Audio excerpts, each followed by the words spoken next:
So Jill and I thought we would fire up the U Evolve Buffalo YouTube channel once again and start adding some content on here. And I'm going to kick things off with a training log series in which I will be documenting my training program leading up to a powerlifting competition on October 18th, which I will be competing in. It's a full power competition, squat, bench press, and deadlift is in the 100% raw federation that I'll be competing, one that I've competed in the past.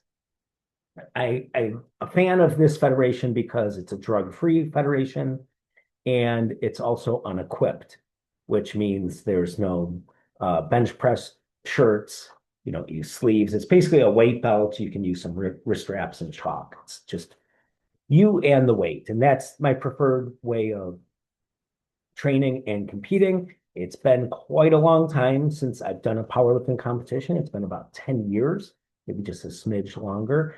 In my last competition 10 years ago, I tore my bicep in competition on my opening deadlift, and I have not competed since.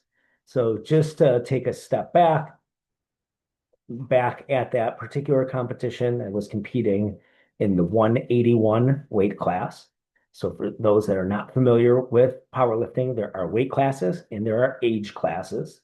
So at that time, I was competing in the 181 weight class, and my squat on that day was a New York State record. We moved on to bench. I set a New York State record. And then we moved on to the third event, which was the deadlift. And my opening lift, if I completed it, would have been a New York State record, and I would have completed my task.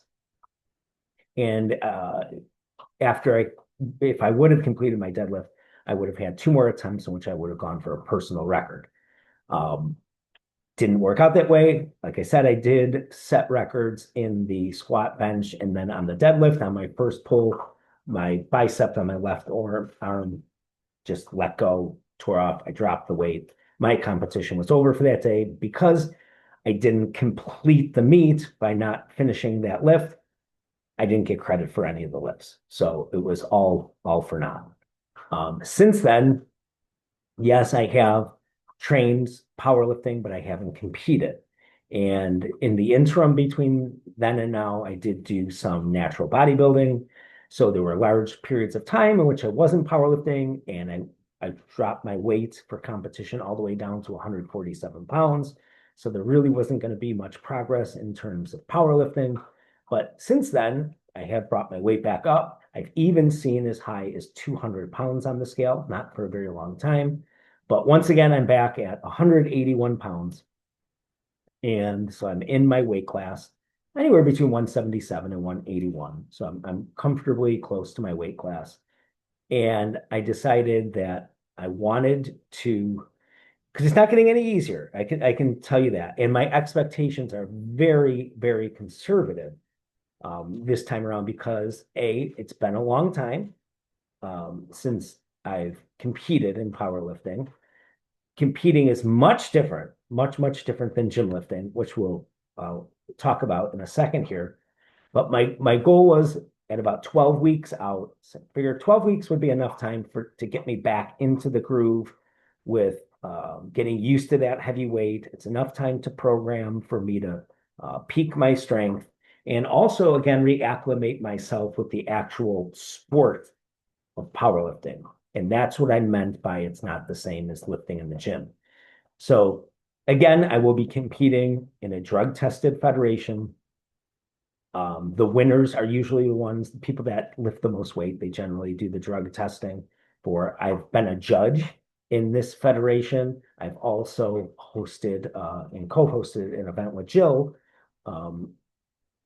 with this federation. So we've had to also do the drug testing ourselves and implement urine tests and whatnot. So I know that it's a well put together organization. Not that there's other great ones out there too. This is just one it's close and it's one that I'm comfortable with. I like, I'm just more familiar with.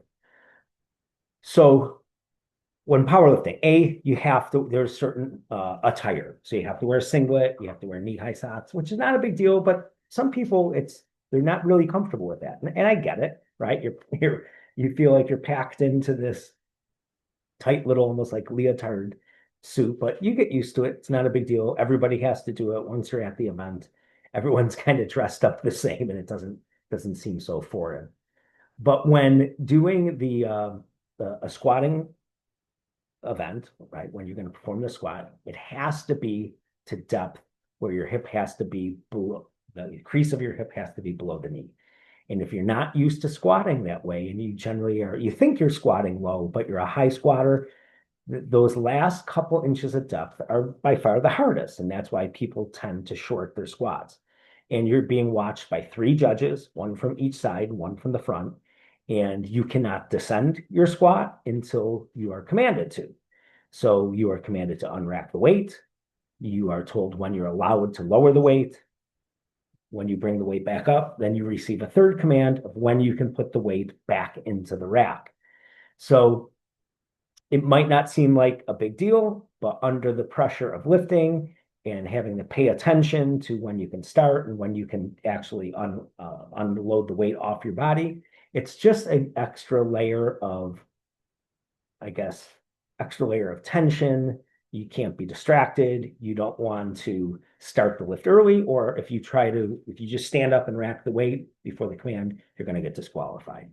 And then again, like I said, there will be a judge on either side of you, both watching your depth. And you have to get a consensus of 2 out of 3 judges saying that the lift was a successful attempt. So then you move on to the bench press, which I think is probably the most tedious of the 3 lifts, because again, you unrack the weight. You cannot lower the weight until you are commanded to start. The weight has to come to a complete pause. The bar has to make contact to the body. The bar has to stop movement. The weight has to settle. And then you get a second command of when you can press it.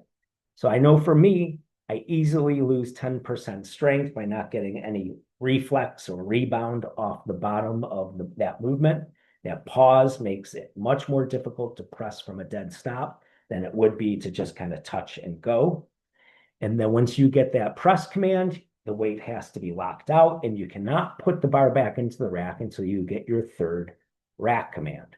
So again, you're under the strain of the lift, and you're listening at the same time to all these instructions. It can be, if it's something you're not used to, and I certainly am not used to it, because I don't do it often. And like I said, it's been about 10 years since I have.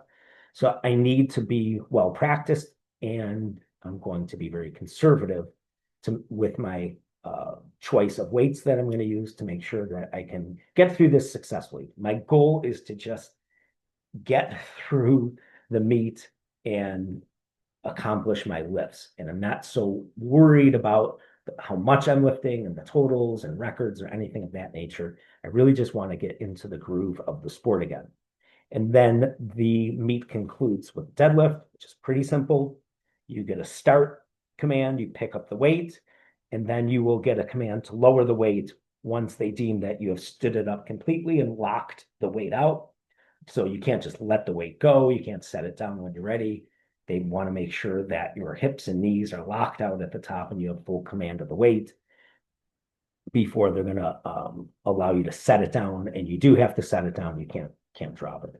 So there are rules to the sports, and each of those events have 3 judges judging the lift, and you need the consensus of at least 2 out of 3 of those judges. If you get 2 of them that deem the lift invalid, then it doesn't count. And you need to complete at least 1 successful squat, bench, and deadlift to complete the meet. So there's the other variables are, I would say, is especially in my case, I'm going to be traveling to Erie, Pennsylvania, which is not a far drive, but I'm going to have to drive out the night before, and I'm going to do my weigh-in. So you can either weigh in the night before, or you can do it that morning. Because I'm traveling, don't want to have the extra pressure of having to weigh in the morning, getting there even earlier than I have to. I'd rather get it done the night before. It's not that far of a drive, and it won't interfere with my sleep or anything, where I can just drive down there, I'll weigh in, I'll drive back home, get a good night's sleep, and drive back down. It's just over an hour, maybe hour 15, hour 20 minutes the most to get there. The way I drive, hour 20 minutes. I drive slow.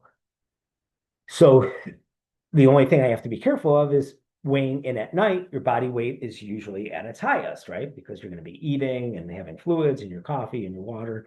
So I want to make sure that going into that day that my weight is, I take these next, 6 weeks or so to make sure that I'm well established under the 181 class. So Friday, the night before, I'm not having to starve myself or have to restrict water or do anything out of the ordinary to make the weigh in. So my plan is to be about 176 pounds on that Friday morning.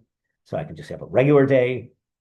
By the time I get down to do the weigh-in Friday night, I'll probably be 179, close to 180, still comfortably under the 181, and I won't have to break routine at all from diet. So there was that. It's just these are little things that you don't have to worry about if you're just like going to go lift at the gym. They're just what I call these little pressures and X factors. So assuming that goes successfully, then the next morning, you have to make sure, have your checklist, you have your weight belt and everything you need and food for the day, right? So you're going to be there. It's a long day. You're going to get there at about 8 in the morning and you're probably not going to be done until maybe 4 in the afternoon by the time they give awards out and everything. It just depends how large of an event it is and if things run smoothly, and you always have to assume something's going to go wrong. Just you'd be surprised what can go wrong at these things and make things go on longer than maybe you have expected. So it becomes a matter of timing your energy. So you don't know when you're going to be squatting. You're going to get in there. There's going to be a rules meeting. They're going to let you know generally and what group of people you're going to be competing with. You might be in the third block of people, so it might be sitting around for a few hours waiting for those first couple, they call them flights, or groups of people that do all the squatting, and then you might be in the third flight, the fourth flight. Maybe you get lucky, you in the first or second. But even still, even if you get in and are able to do your squat early, then you still have to wait for everybody else to finish up. They're going to break down the squat equipment, and then they're going to set up the benches, and then they're going to do the same thing. They're going to go in different groups through the bench pressing process. So it could be a few hours between your squat and your bench press. And then the same thing happens between the bench press and the deadlift. So ultimately you're only going to squat 3 times, bench press 3 times, deadlift three times. You're talking about 9 lifts in what could be a day that could be, easily 8 to 10 hours long, maybe. So timing your energy of ramping that energy up and feeling good and strong, and then coming down and trying to relax in between, then amp yourself back up and then relax in between. It can be very taxing. So not only are you lifting on command, you're not lifting at the convenience or pace that you're used to, again, with food timing. And if you're trying to use some caffeine or some stimulants to get you really primed up for those lifts, it could work against you. Maybe you drink an energy drink, and by the time you're going to do your bench, you're crashing. So you try a second one to get yourself back up. And then what do you do, a third for your deadlift? These are things that are very hard to simulate. And you really don't know how you're going to feel until you get there. And again, you just don't know how you're going to feel overall. Do you have to go to the bathroom? I know I've had cases where my hands swelled from sodium, and I was having a hard time gripping the bar. My hands are small to begin with, and you go to deadlift, and when your hands feel like sausages, it's tough to get a good grip on that bar. You are also not used to the equipment that they're using. I've deadlifted where they've had some deadlift bars that had a lot of give to them. So the bar starts to bend which can be very advantageous. And I was like, wow, this feels really, really good. And I had a really good meet. And then I've had other times where the bar was very, very, like no give. And it feels completely different, and everything feels much heavier. the bench, right? You're not used to the bench, the height of the bench, the width of the bench, the cushion on the bench. The bar doesn't look the same, your hand placement, you're in a totally different foreign environment. You don't have, your music playing, and it's not the temperature that, I have all these advantages when I'm training in my own gym, right? If it's too cool, I open up the door, I put the fans on. If it's cold, I put the heat on, I'm changing my clothes. I'm making it a very controlled, comfortable environment where you can be in a hot, sweaty, humid gym. You could be in the church hall that's freezing cold. You just never know what the environment is going to be like. So you have to be prepared for anything. And that's why I'm definitely going to err on the side of conservative. I want to just be able to complete these lifts successfully, get some numbers on the board, and then I will have a choice after if I want to come back in a few months, 4 months, 6 months, and try to improve upon those numbers. But I will feel like at least I had an icebreaker. I'm not going to go into this event, trying to set the world on fire. And I think that would be setting myself up for disappointment. So I've been training just so that's the background of it. The training, I think, has been going very, very well, and I am in range of the numbers already that I would be happy with going into this meet. Not close to my best, not close to the highest numbers I ever lifted. I'm going to conservatively, I'm thinking of a total, right? So if I take my highest squat, my highest bench, and my highest deadlift, and you add those up, that's like your final score. That's your powerlifting total. And if I can get anywhere into the low to mid 900 total, I'll be very happy with that. There'll be a good number on the board to launch from if I want to do more of these. So a couple weeks ago, I did a deadlift. I am using a sumo stance for my competition. At least that's where it stands right now. I feel that's my strongest style. I did 435. I think I should be able to do that in competition. I'm targeting a 300-pound squat, so that would be a total of 735. And if I can do a bench press of 235, that would be, now we're talking 970, right? 435 plus 300 is 735 plus another two. So the mid 900s should be, I think, very achievable for me. And anything beyond that, I'm just going to call for, we'll be gravy, and we'll take it. But we're setting the bar. I guess we're going to set the bar kind of low for myself at this point. So I'm training 4 days a week. 2 of the days, one day I'm doing what I would call a max effort upper body, so a pressing motion. One day I'm doing a max effort lower body motion. And then the other 2 days, I'm doing what I would call a dynamic upper body routine and then a dynamic lower body routine. So 4 days a week. So the max effort upper body, I'm using a variety of barbells. So I'll use a straight bar press. I'll change my grip the next week. I'll use a variety. Every week, I'm either changing things up a little bit, so changing the bar, or just trying to add 5 more pounds and building that weight up. When I'm practicing, I am practicing these lifts with full pauses at the bottom.